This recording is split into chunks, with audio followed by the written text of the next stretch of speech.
Good afternoon, Bobcats. Welcome to West Virginia Wesleyan's Channel 22 News. I'm Anthony Damcott. And I'm Timmy Walker. As we all know, COVID is still alive and prevalent in our communities across the globe, and it is no different here in Upshur County. Although we are grateful to be back in person, COVID-19 cases continue to rise.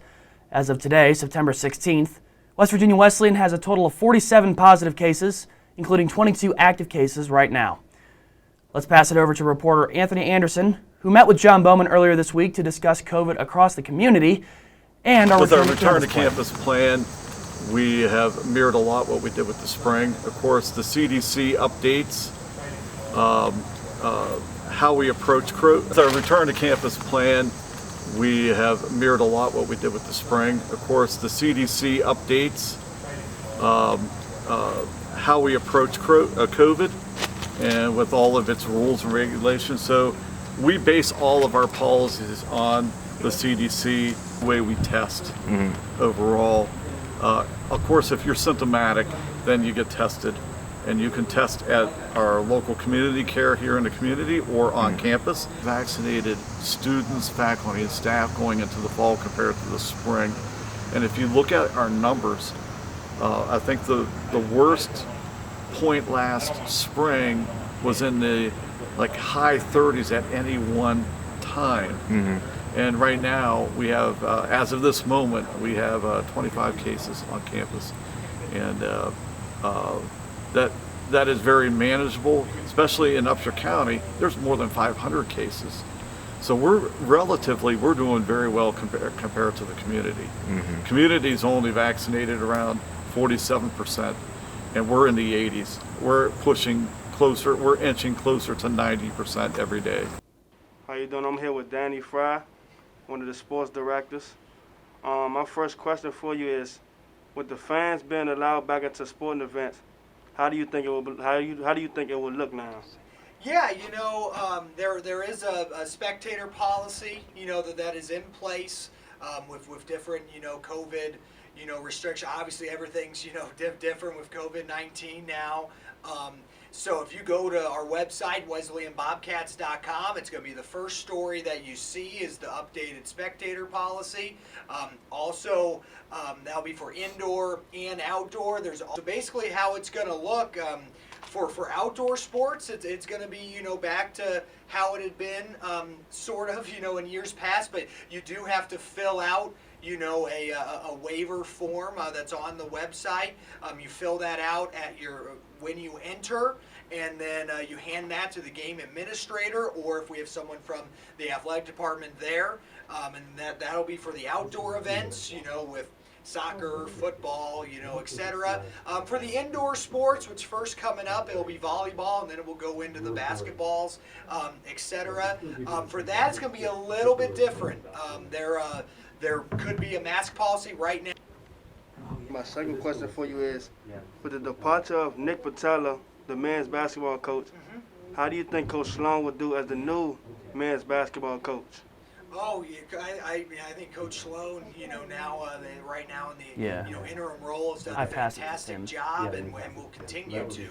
I mean, he's someone has been an assistant here before, as assistant the past couple years under Coach Patella. So I think he's just going to step right into that role. And I think Coach Sloan is more than ready for the challenge. He's got his staff in place, and I think he'll be ready to have the men's basketball team rolling by November when the regular season starts.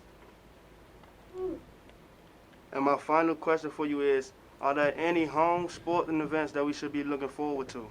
Yeah, there sure are. And this week, just this week, and on Sunday, the 19th.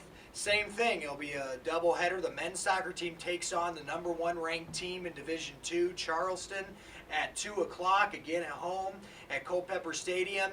And then again, the women's soccer team here at Wesleyan will play under the lights, also against Charleston at 7 o'clock. So that's just this week. It's mainly soccer. Some others, women's golf is hosting a home event this Thursday, the 16th, at Stonewall Resort.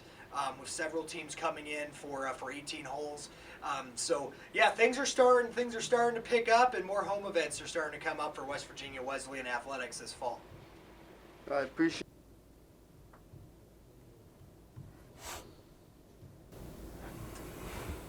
Thank you, Anthony.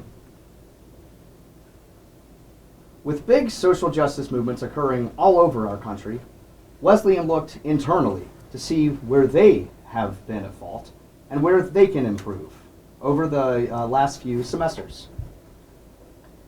Professor Deborah Murphy has taken lead to seek out these flaws in Wesleyan's culture and curriculum to eliminate and keep students from feeling alienated for personal reasons. Here is Deborah Murphy discussing what issues she is working to correct and how she plans The to... Center for Restorative Justice is both a physical place on campus and also a community of faculty, staff, and students who care about justice in terms of how do we restore people to community. There's a lot in our culture that's about punitive justice and retributive justice. We care about justice that addresses harm, for sure, like people who cause harm, the victims of harm.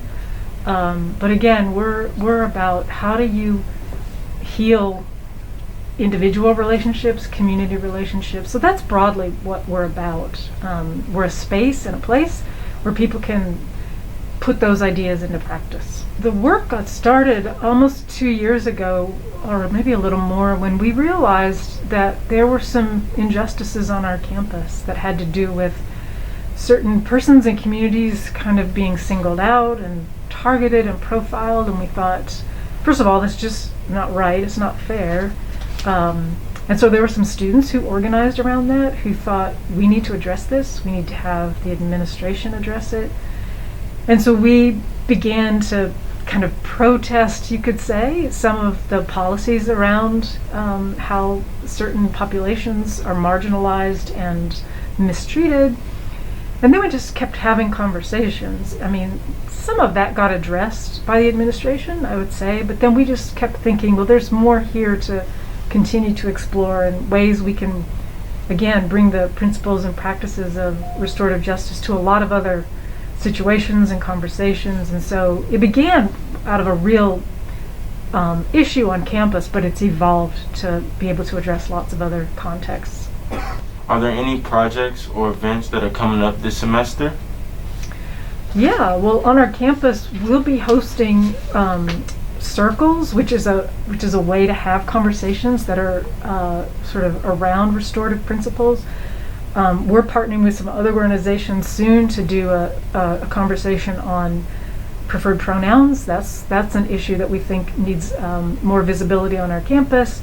We're going to have information sessions about what is restorative justice. We have some plans for conversations among faculty and staff, students. We're partnering with Deidre L. Taylor and the Diversity, Equity, and Inclusion Office around restorative circles to address hard questions and bring people together in conversation. So yeah, just kind of be on the lookout for those that'll be coming up later in the fall and definitely throughout the spring. Wesleyan has always been a proactive school and strives to make everyone feel empowered and accepted. We hope Wesleyan continues to point out injustices within themselves and continue to make this school accepting of everyone.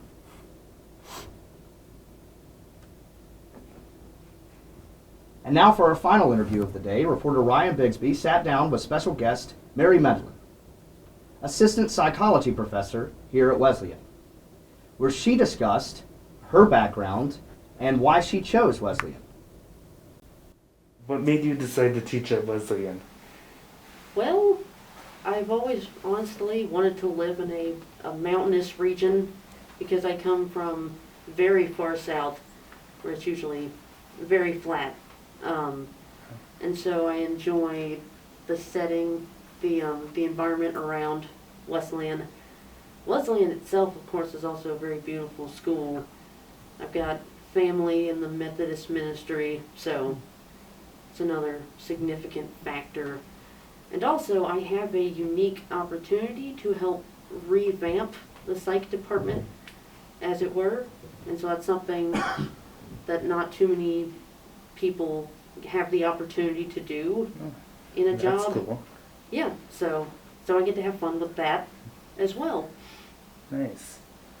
What did you do prior to joining West Virginia Wesleyan's psychology department?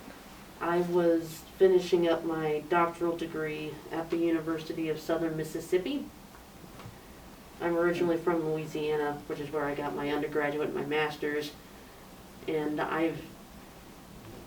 I'm technically an evolutionary social psychologist, so I look at the evolutionary origins of a lot of societal norms. And I also look at evolutionary origins of Not live yet. So. like face recognition, a lot of how the brain evaluates the environment, that sort of thing. And so I was working in a lab with my former advisor, doing a whole lot of that kind of research, What? which is what I hope to continue to do here. Nice. Well, what do you think of Wesleyan so far? I, And the surrounding area as well? yeah, I really like it. I like Buckhannon. It's a nice place. It's a pretty place. It's got just enough to be convenient, like you wouldn't have to travel to, say, Clarksburg to go to a Walmart, just as an example. Yeah. And I also like the college itself. Again, it's very pretty. And I really enjoyed meeting the psych students so far. I enjoy a lot about it. It's been a bit of a learning curve, but I've had a lot of support, which I appreciate. So, so far so good. Nice. Yeah, that's good. Thank you for tuning in. I'm Tim Walker. And I'm Anthony Damcott. Stay safe, mask up, and have a wonderful afternoon.